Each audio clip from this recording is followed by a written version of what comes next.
Okay. Hello again.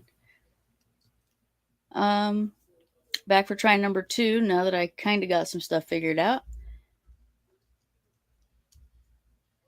Let's see here. Let me see if I can get this working this time. All right, that's the one. Perfect.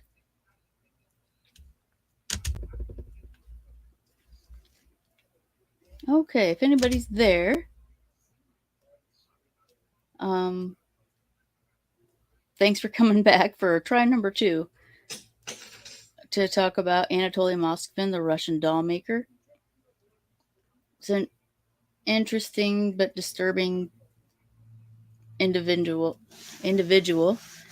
Uh, he was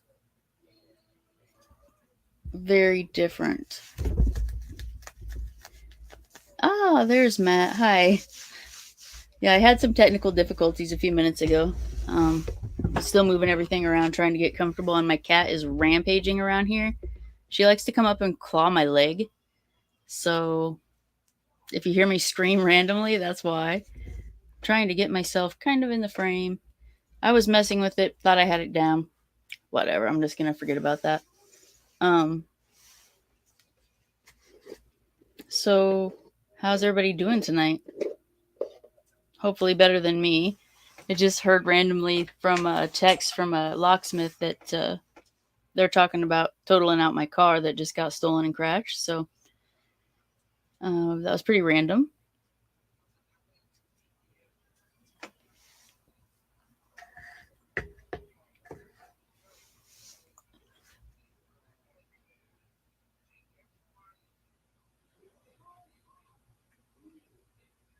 I know that Tony said that next week on Friday he wants to do a stream of something. So we might have to do this on next Saturday. That would be, I have to look up the date because I suck like that. That would be Saturday the 24th of June. So Saturday the 24th, we're going to go for another stream.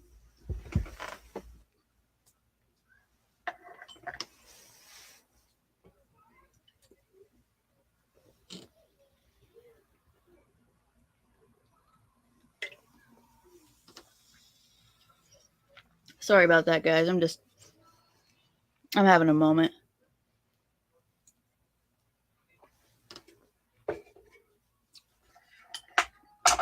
Anyway, okay. So, I'm going to go ahead and get into this story. On my first attempt, I did put a little bit of a trigger warning in there for this story does involve children and a lot of talk about bodies. Oh, thank you. Thank you. So, Anatoly Moskvin. Hey, Boston Soul. It's nice to see you. Sorry, I'm having a one of those days, you know. And that always happens. It's like some sort of weird curse from the universe on me. Like, you're going to try to do something, we're going to fuck you up. All right. So this guy is strange, and you can Google him. He's easy to find. The story is really easy to find. The guy's name was Anatoly Moskvin, or he is still alive.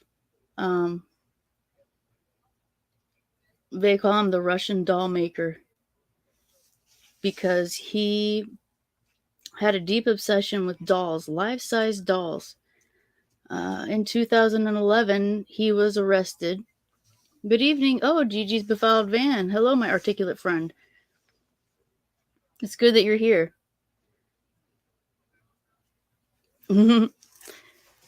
So, yeah, they're much more articulate than I am. This man was a genius. He got great grades in school. He spoke 13 languages. He went around Russia, certain parts of Russia, and I can't remember. Oh, that's okay, Matt. I can't remember exactly which ones, but he mapped out a lot of the cemeteries in the area near of Russia where he lived, which of course Russia's a very big place, so that's pretty vague. But he was a really big like necrophile is the only word I can think of, but not in the sense that you're thinking, not the perverted sense. Like he didn't want to bang dead people, but he was really into like cemeteries and uh, the studies of funeral rites of different countries and different cultures. Um, it's said that he self-reported this. He wrote a story in a magazine that when he was young, 10 or 11, I believe, he was stopped on the way home from school by a couple of men in suits and pulled into a house where they were having a funeral for a girl, and I believe her name was Natasha Petrova or Natasha, one of those two, Petrova, and she was a little girl who slipped in the tub and touched an electrical wire and was electrocuted. Well, the mom made him basically like kiss this girl's body and then put a ring on his finger. And so it was basically like a corpse wedding. In some cultures there's a belief that you shouldn't go to the afterlife unmarried. And so this was sort of a common practice for those kinds of cultures. But he said that it awakened some sort of occult knowledge in him related to death, and that he would dream about her a lot and she wanted to be brought back from the dead. And so he started looking into dark magics and ways that he thought could resurrect people. He was, as an adult, he started sleeping in these cemeteries and basically living there homeless of his own free will. He wasn't really homeless, like he had a home. He lived with his parents in an apartment, but he would just sleep outside in these cemeteries for years. So we kind of fast forward a little bit to 2011, and there had been a rash of gravestones being kind of desecrated, vandalized, and the police were like trying to catch this person who's vandalizing all these graves. And they're like, well, let's go ask this dude who's hanging around the cemetery all the time. Maybe he saw something. So they went to his apartment to interview him, and when they opened the door, they noticed the smell. Yeah, the smell. Um, they were hoarders. Their house was jam packed full of bullshit. And even the neighbors said, well, everybody's houses smell. There was like everybody's house, the basement stunk. Like everybody's basement stunk. So nobody really noticed the smell, or if they did, they didn't put two and two together. So when these police went into this guy's apartment and saw all these dolls, they're like, ugh, kind of creepy. But they also noticed that he had a large number of girls' clothing laying around the house.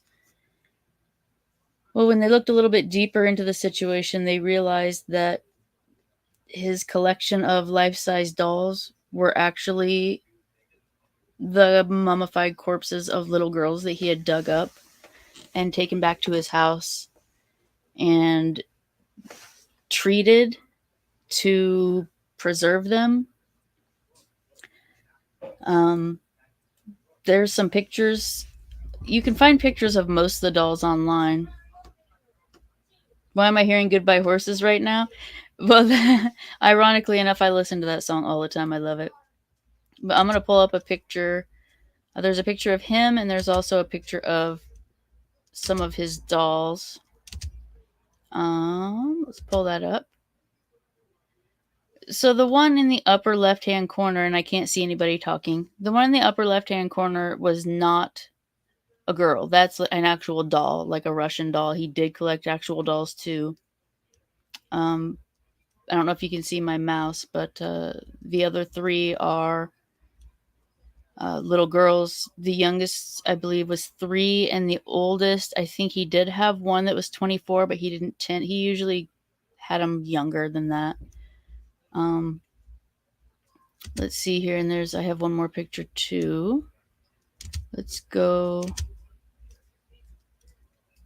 I don't know if you guys can see that one. Is it still on there? Let's try it. Let's try a different one. Yeah, this one. So then there's this one. He painted their faces with nail polish and put wax over the top of it. A lot of the time, the clothes that he dressed the dolls in were the actual clothes that the girls were buried in. To preserve them, he stuffed their insides with rags, baking soda, and salt.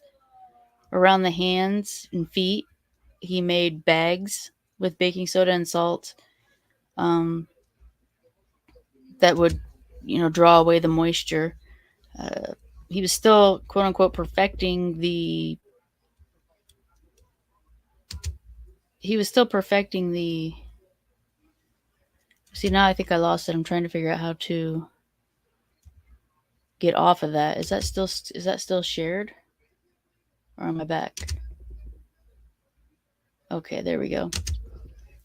So yeah, he did some pretty gnarly stuff. Bringing home these girls, and a lot of the time when people talk about this story, they really portray him in a very monstrous light. And I do understand that what he did was wrong. And here's where I kind of pull away from the public opinion. He didn't molest these girls in any way, as far as we're aware of, and I actually believe him. Because there's more to this story, and everybody knows you can deep dive into it. He was basically asexual. He didn't want to have that kind of relationship with a woman. He did want a child.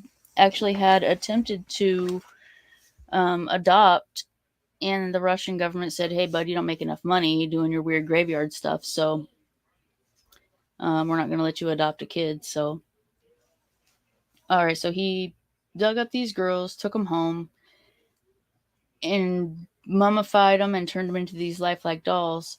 And he lives with his parents, but they did spend the winter overseas, like not overseas, but somewhere warmer. So he was alone in the house a lot of the time of the year. Why did he just dig up female corpses? The reason that he stays for that is because he always wanted to have a daughter. So take of that what you will. But what he would do with these girls, he would change their clothes sometimes. Sometimes he kept the same clothes. He would set them up to watch cartoons with him. He would throw birthday parties, tea parties, graduation parties. He remembered, and because this guy was kind of like a mad genius, he remembered every single date of these girls' lives. He knew their birthdays. He knew when they would have graduated high school. He wrote letters to them talking about, congratulations on your graduation day and strange things like that. He would set them up to eat cereal with him in the mornings. So basically, he treated these dolls like they were actual children. He talked to them, that he sang songs to them. His mom even commented once, like, "Why do you play with these dolls? Like, are you not a man?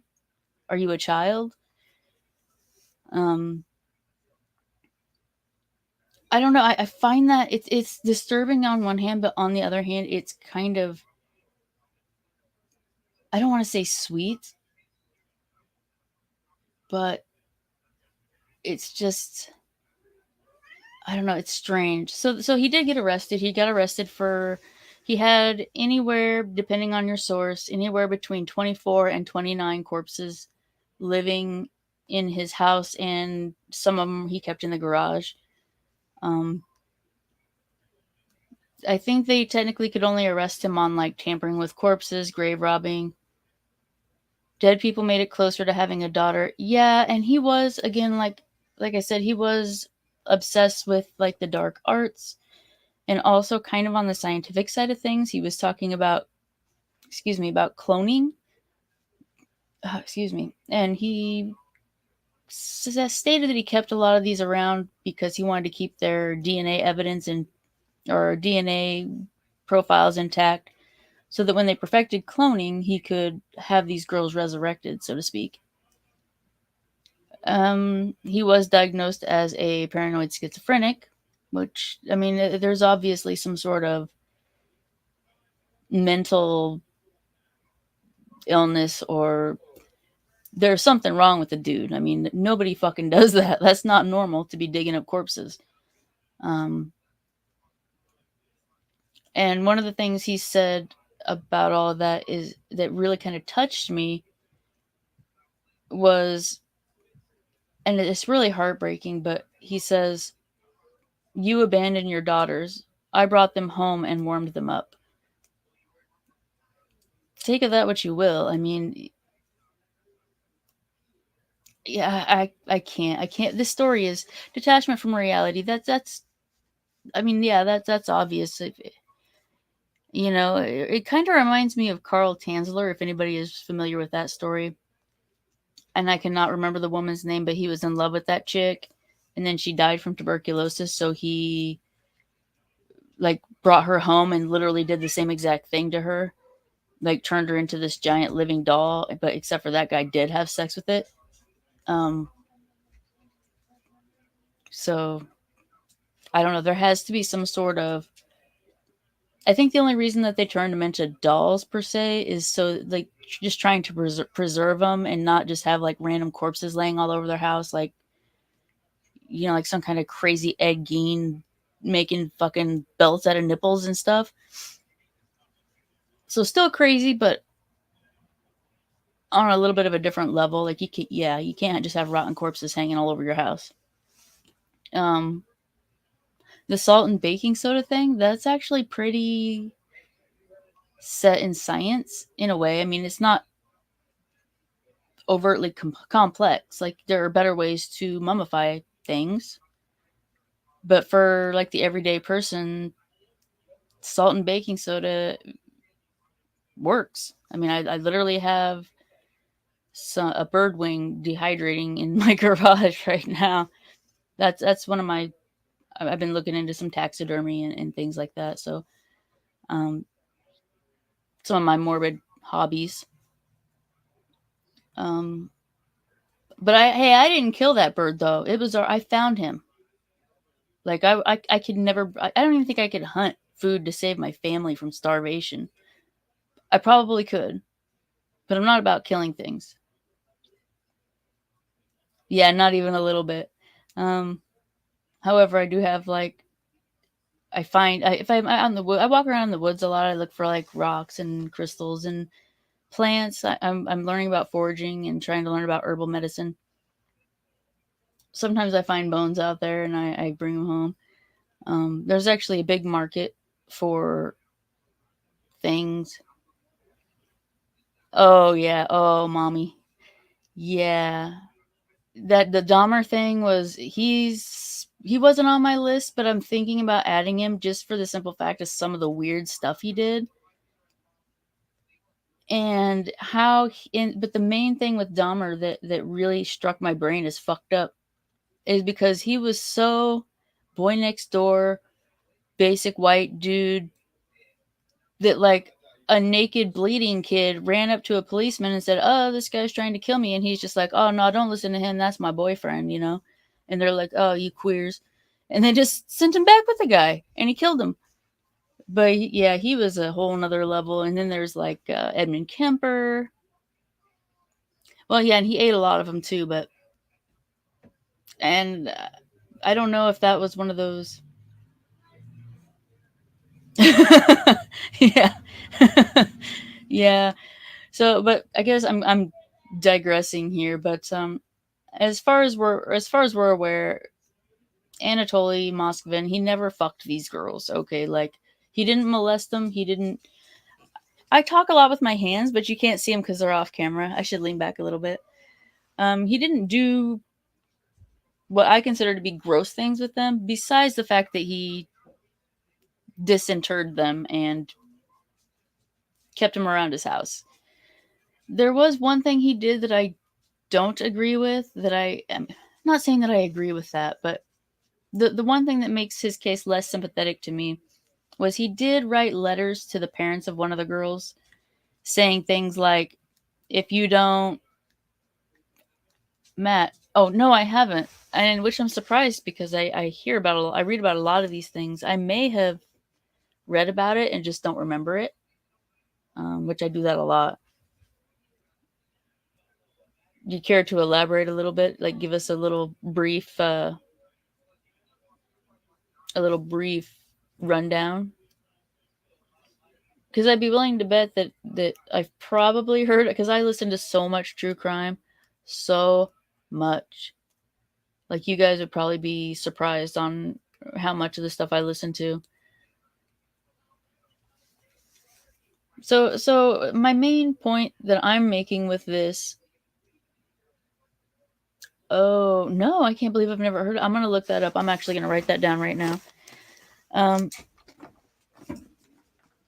But I think the reason that I like this case in particular is because of his lack of malicious intent.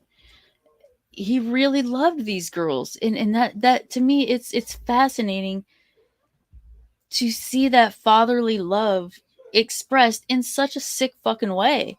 It's like, on one hand, he's a sick fucker and he deserves to be put away, and he even said when they arrested him, and I'm quoting, and I may misquote it by a word or so, don't bury your girls too deep, because I'm coming, when I get out, I'm going to just dig them right back up again.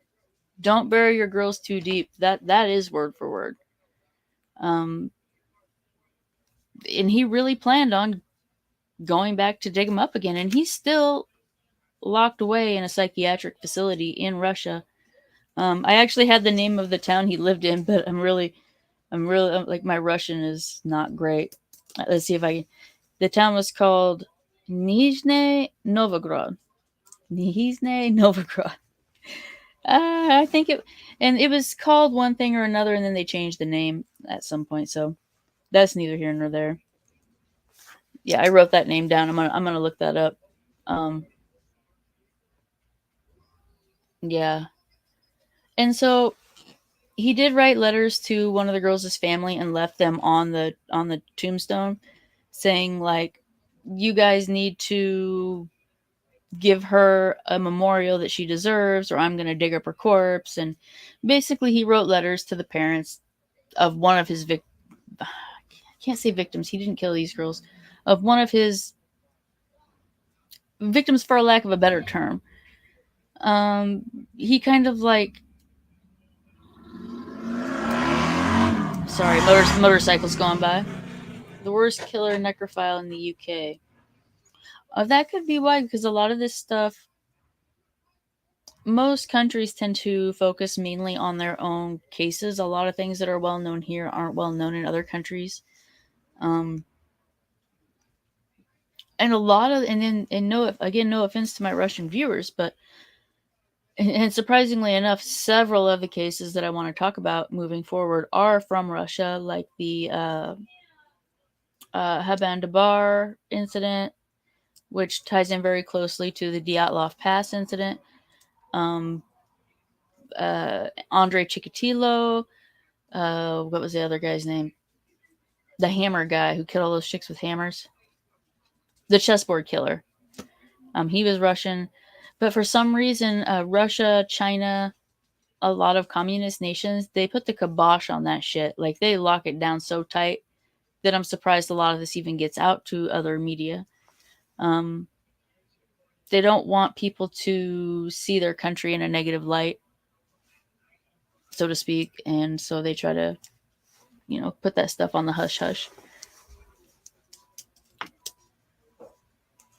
So yeah, he got found unfit for trial and is still currently, to this day, which I guess 2011 really wasn't that long ago. He's definitely put on some weight, and I think that's probably due to the antipsychotics. Antipsychotic medications make people get fatter. They really do. They'll make dudes grow man titties. That's and when I talk about antipsychotics, those are medications like Seroquel, haloperidol, thorazine. Okay, now I'm getting something. That's triggering a memory there, Matt. You said David's youngest victim was 9 and his oldest was 100. Was he one of those guys who just killed totally randomly with no real MO? Canada has their share of sickos too. I can't think of any right off the top of my head. I know there's a couple of cases, but I'm drawing a blank on the specifics right now. I'm really bad about that. Like 3 in the morning, I'll be sitting here doing something else and I'll be like, oh yeah, this guy. Like, yeah, that's just how my brain works. When I am trying to think of something, it's like just a total blank. But then things just randomly occur to me. Like, it's bizarre. Yeah, I'm definitely gonna look that up. Paul Bernardo. Yep. Okay. Yep. Yeah. Wasn't he half of the Ken and Barbie killers? Like him and his girlfriend, they killed the sister or whatever. He was like a very, very pronounced rapist before he became a killer. I know that name. I just can't place the specifics of the case. Yeah. Yeah, mommy, I know that you're the one who knows a lot of this stuff too. Like I know you're weirdly into it. Probably not as much as I am, but I'm up all night most nights, so I gotta have something to do. Let me study up on some serial killers and cults and cryptids and Robert Pickton. He was him I know he was the pig guy, right? The pig farmer. He was a pig farmer killer guy. Yeah, uh-huh. Uh-huh.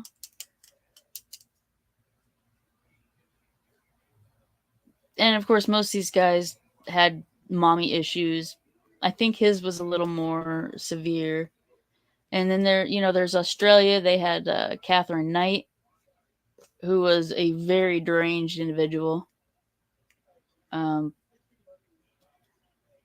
oh, goodness sakes. But, here in America, there was some sort of weird wave, and there was something about like the 70s that really brought out the killers. I mean, it was like killers and cults, sex, drugs, rock and roll, free love, and fucking serial killers. And those were all the times of, you had people like Charles Manson and oh my god, Israel Keys, I believe is the name I'm looking for. Who was the Grim Sleeper? Do you remember? Was that Israel Keys? Anyway, there was a bunch of dudes running around killing people at that time. And so I've always wondered, was that a product of the times? Was that a generational thing? Um Too much fucking acid? Like what happened to these dudes that turned them into killers? I mean, I can understand the whole like your mommy didn't love you, they did fucked up things to you, and now you're a serial killer. But there was something about that time in American history that really brought out the worst in that kind of. I mean, and there's still active serial killers or ones that were never caught. I read a number not too long ago. Clifford Olson. I'm not placing that name. Yeah, I'm not placing that one. And there's always cults. There's cults right now. A lot of them we just don't hear about because they're not actively in the news. Like they haven't done horrible shit publicly that we know of. I mean, my dad talks about the Ozark. He lives near the Ozark Mountains in Missouri, and he talks about there's just cults fucking everywhere down there. Like they come into the town.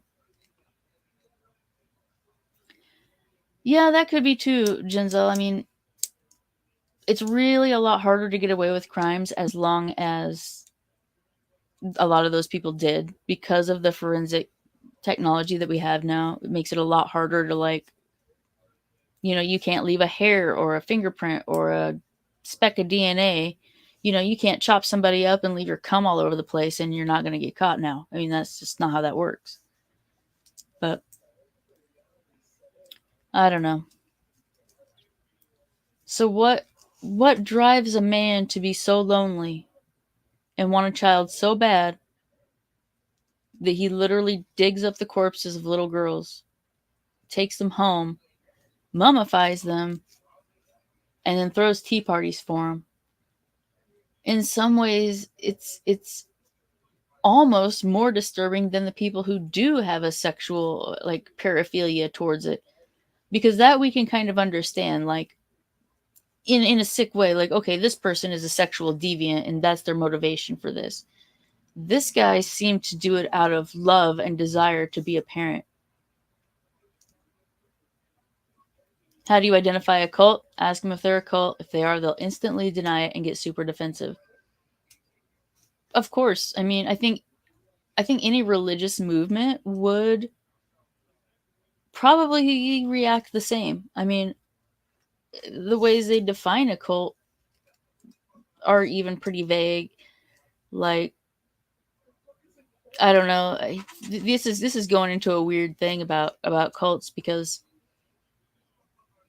they talk about Heaven's Gate was a cult, and they're actually still around. Like, they still have an active website and newsletters and all kinds of stuff. They did have a leader who did say that he was like the reincarnation of Christ, which that's what they all say. But I don't know. They were a strange one too. And again, it was because of the non malicious intent. Like, the leaders of that cult, for lack of a better term, really believed their own bullshit. They really did. I mean, that guy fucking voluntarily had himself castrated. And if you listen to his like sermons, for again lack of a better term, Marshall Applewhite really was. He was very articulate, very crazy. I mean, you could see he was batshit nutso. One of the leaders was a nurse. Yeah, that was Bonnie Nettles, or T. They called him T and Doe, Guinea and Pig. She was a nurse at a psychiatric facility, oddly enough. And that apparently that's how they met. There's a lot of conflicting stories on how they met, but one of them was that he went to the psychiatric facility to seek treatment for his homosexual tendencies and met her there. Some other people say they met somewhere else. That was a pretty big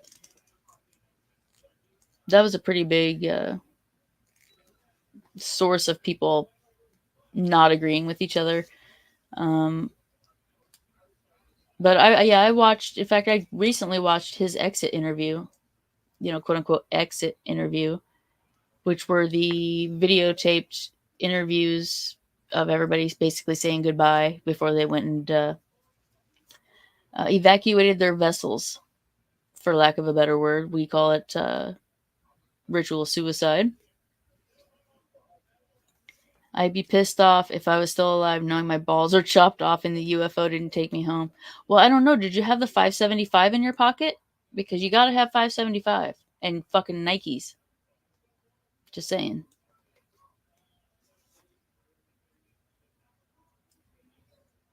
Yeah, I'm actually gonna do an episode on them. So, see, those are the things that I find the most fascinating, are the cases where it's a little bit set aside from, like Ted Bundy to me is boring. He was just a psychopathic person who just wanted to fucking kill people. That's a far cry from Moskvin, who just wanted to have a daughter so desperately that he brought home girls and kept them. There were people who killed themselves after the mass suicide. That's correct. And then Applewhite did say that if people hurried, that they could catch up. I think that's pretty sad. I mean, I do find it sad, but if you watch the exit interviews, especially from all of the members, they may have been brainwashed. I'm not going to say they weren't, but they truly did seem of sound mind. Maybe a little strange, maybe a little, that's how cults get people. They take people who don't fit in anywhere else in society, and sorry, that was my phone, and kind of love bomb them like, you belong with us, we love you, we'll take care of you, nobody understands you, we understand you, we love you.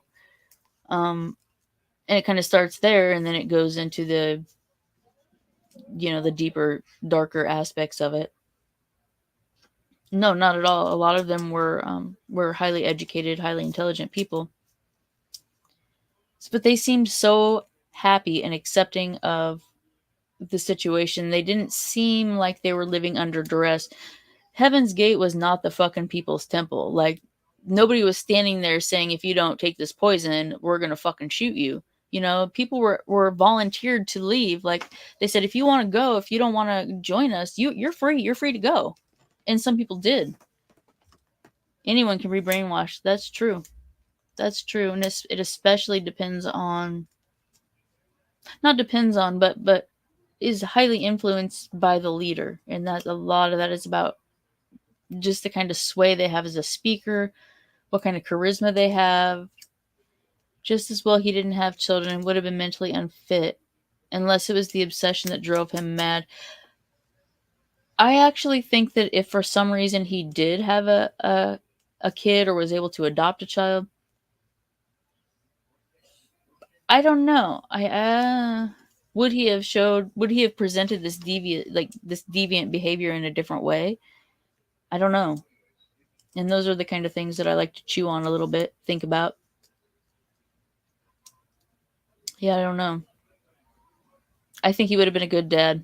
I'm not going to lie. Although the thing is that, like, if he's spending so much time devoted to a child and he doesn't have any real income or job, I mean, yeah, propaganda is a form of brainwashing. You think about it this way, and I know you don't live in the U.S., or I'm assuming you don't, considering you were talking about making breakfast just a little bit ago. Like, when I was a kid, and I don't think they even do this anymore, but every morning at school, you had to stand up and put your right hand over your heart like this and say the Pledge of Allegiance every day. Like, you had to face the flag, don't talk, say the Pledge of Allegiance. And to this day, if I hear the Pledge of Allegiance, I cannot resist saying it along, whether it's in my head. And if I don't have my hand to my heart, it feels fucking wrong. Like I'm spitting on my country, which my country has shitty elements to it. I'm not going to say it's all shit, but there's a lot of shit. And so, when those things are drilled in you every single day, every country does it in common on the interwebs. Oh, the propaganda. I guess I don't really think a lot about. That's the only example I can really think about here without like looking it up. I'm sure there's tons more. The cat's gonna eat over there, so if you hear her crunching around, that's why. Product placement. Nice and nasty. These are really bad for you. Don't fucking drink them.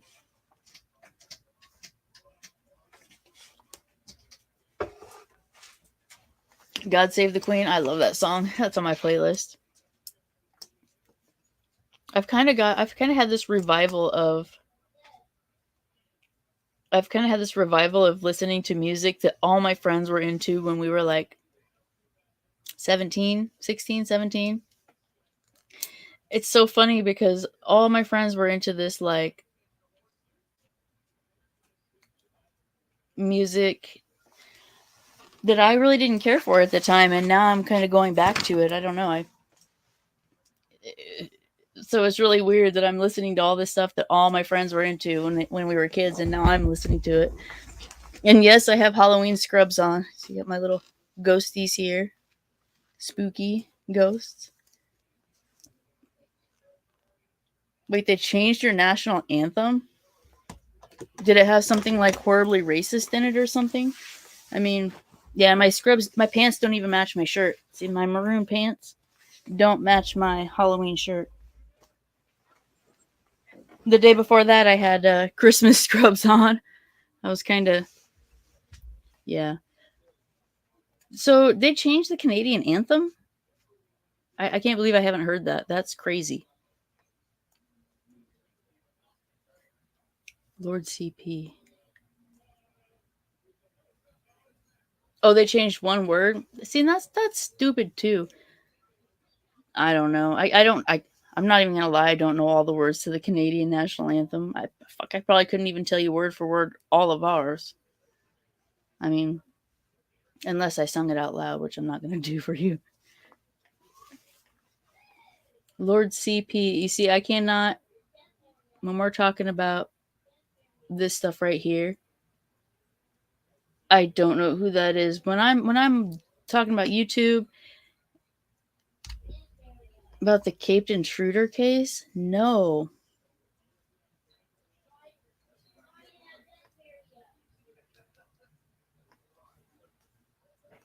Uh-huh. Spooky figs, huh? No, I know what you mean. You gonna come in here and tell me? You gonna tell me who it is? Yeah. Anyway, the Caped Intruder, no, but that reminds me of, and this is a little closer to Mel, even though it's technically America. Um, the guy's name, and I'm drawing a blank on it. The Alaskan Avenger, Jason Volkovich. Well, I don't care if you say it or not. It don't matter to me. Volkovich was molested as a kid, and then he found out about some people doing it when he was an adult, and he lost his shit. And he went and beat them with a fucking hammer. He broke in their house and robbed them, these molesters. He would just watch people sleep. I think I saw a thing about that on YouTube. Did he make videos of it and post them? Where he was like touching people's eyeballs and shit? Or was that something else? I mean, that's creepy and fucking gross, but I'm kind of of this mindset like it could be worse. Like he wasn't raping people, he wasn't stealing their shit. But it would still feel pretty violating to have somebody break in my house and, like, I don't know, fucking watching me sleep. And I think I would smell the dude. I'm not kidding. I'm a really light sleeper and everything wakes me up. Like I would fucking sense someone standing there. I would sense someone standing there and wake up.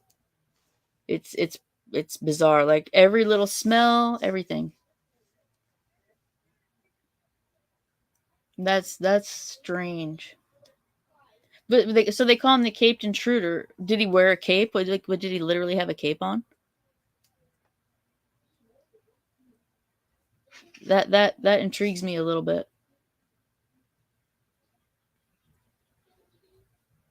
You want me to say it? Yeah, yes. I mean, I'm still drawing a blank. They formed a sketch of him.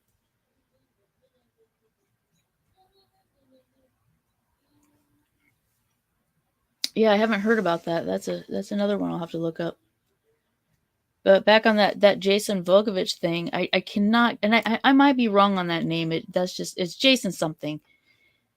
But the guy was a fucking. No, I'm not saying he should have done this, but he was a fucking hero, man.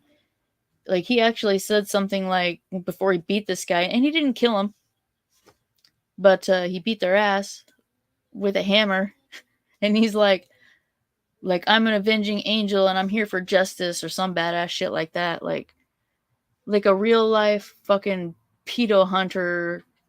And I mean, and yeah, he's in prison right now, and True Crime Kent. I don't know if you're allowed to call out other like podcasts and stuff on YouTube, but there's a podcast I listen to called True Crime Kent, and he actually did an interview with the guy, and it talks about how to like write letters to him and all this stuff. Which I was actually gonna write him a letter, and then it ended up being too much shit you have to go through to do that. Yeah, did he dress up like Batman? Because that would be pretty fucking sweet, but also creepy.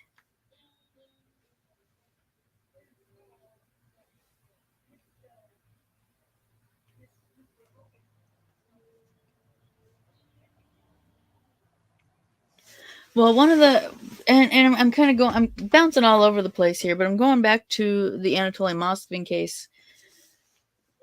He was ordered to pay like reparations or whatever to the family, to the families of some of these girls, and one of the fathers actually declined this, and he said, you know, we had her for 10 years, he had her for 9.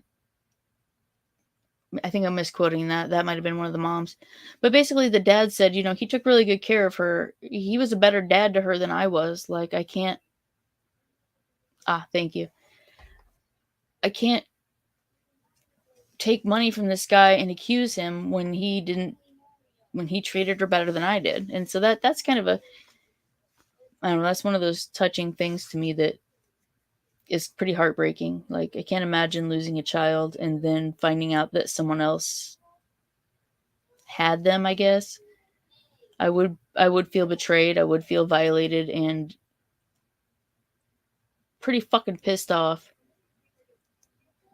But also kind of in hindsight knowing that the person didn't violate them in a gross kind of way, besides I guess he did mummify these girls. Oh, and one thing I didn't mention that's really easy to find and read about was he did sew music boxes inside of these girls. So when he moved them around, they would like interact with him. So like if he touched them, they would like make a tinkle, make a sound. Um, a little disturbing, yeah, yeah. I don't know. I feel like overall, the case of Anatoly Moskvin and his dolls was more sad and misunderstood than sick and evil. And I really feel badly for him. Um, yeah.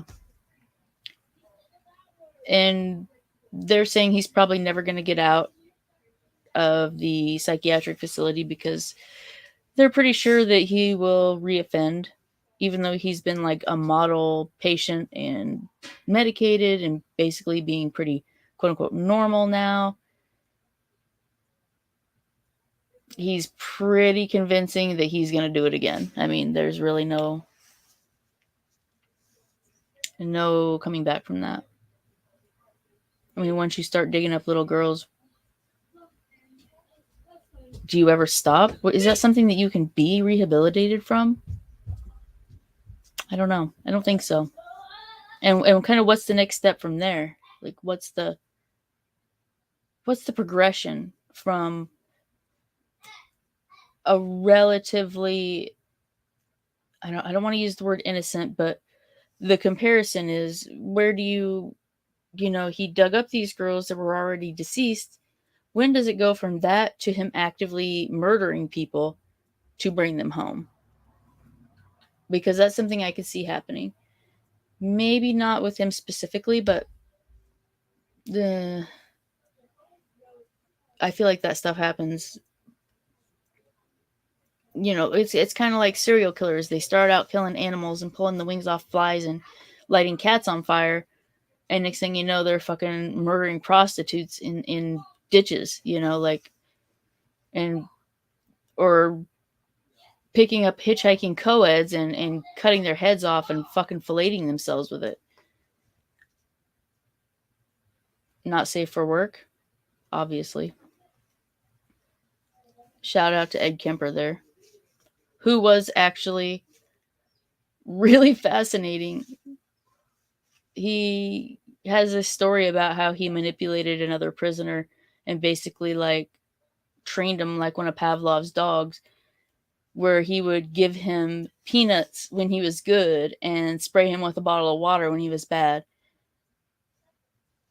Edmund Kemper, like a literal not safer for fellatio. Well, I don't know. I mean, ask his mom's head. She knows about it, or knew about it, rather. I probably shouldn't have this blanket of my kid hanging in the background when I'm talking about this nasty shit.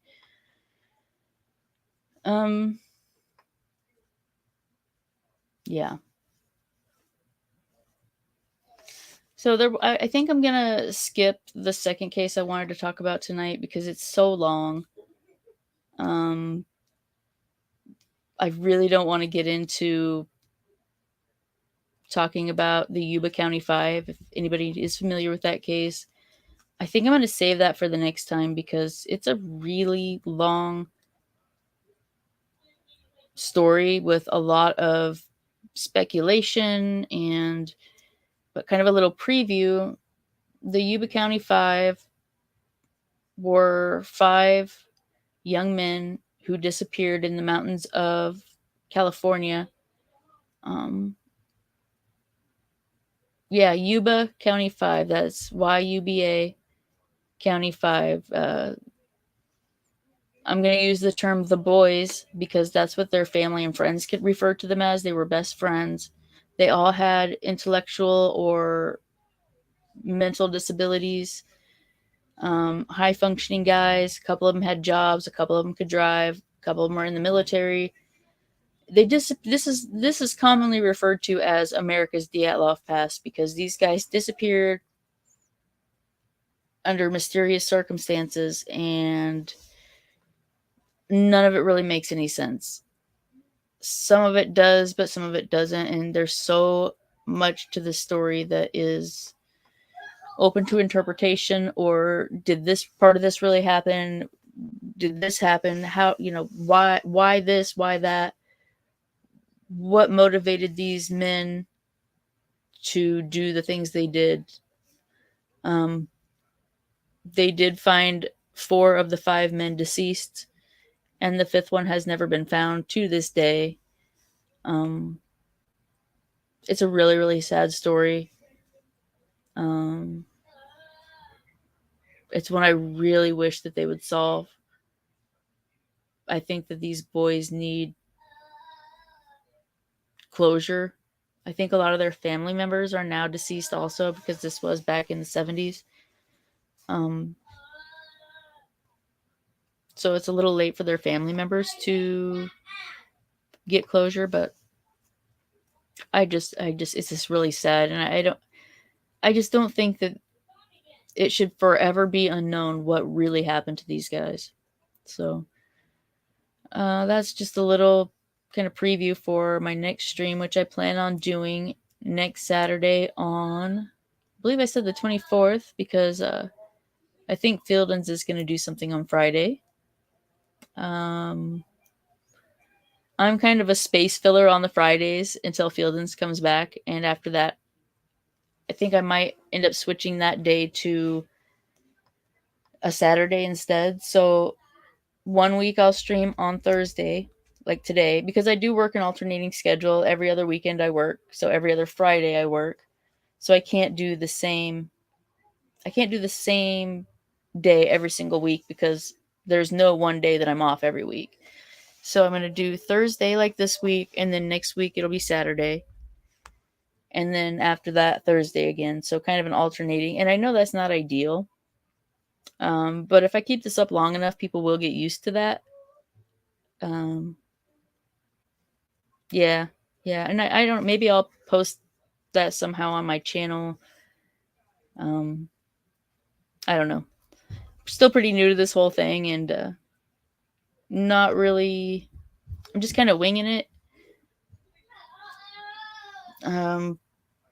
The Yuba County 5 case, I actually have listened to and researched. So, okay, I don't know if researched is the best term, but I've listened to probably 100. Join each other in a word of prayer. I got nothing for that. You lead us, Boston. Think of something witty.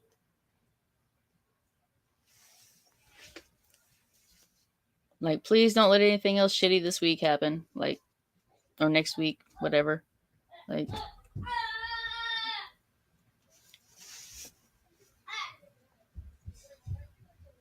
yeah, I got nothing for that, bud.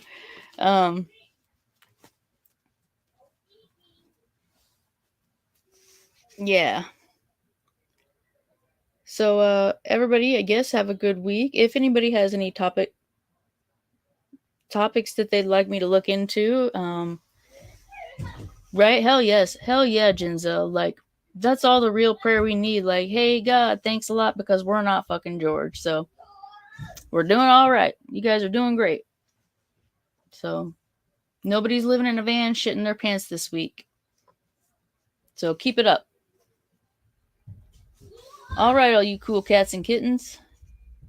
Yeah, topic suggestions are good, especially if it's something I'm not familiar with, because I like to learn about new things. And well, that I could think of about 500 people that I'm glad I'm not. I may be out there and weird, but at least I'm me. And that's right. My odd-shaped head, I know you guys have seen so much of it.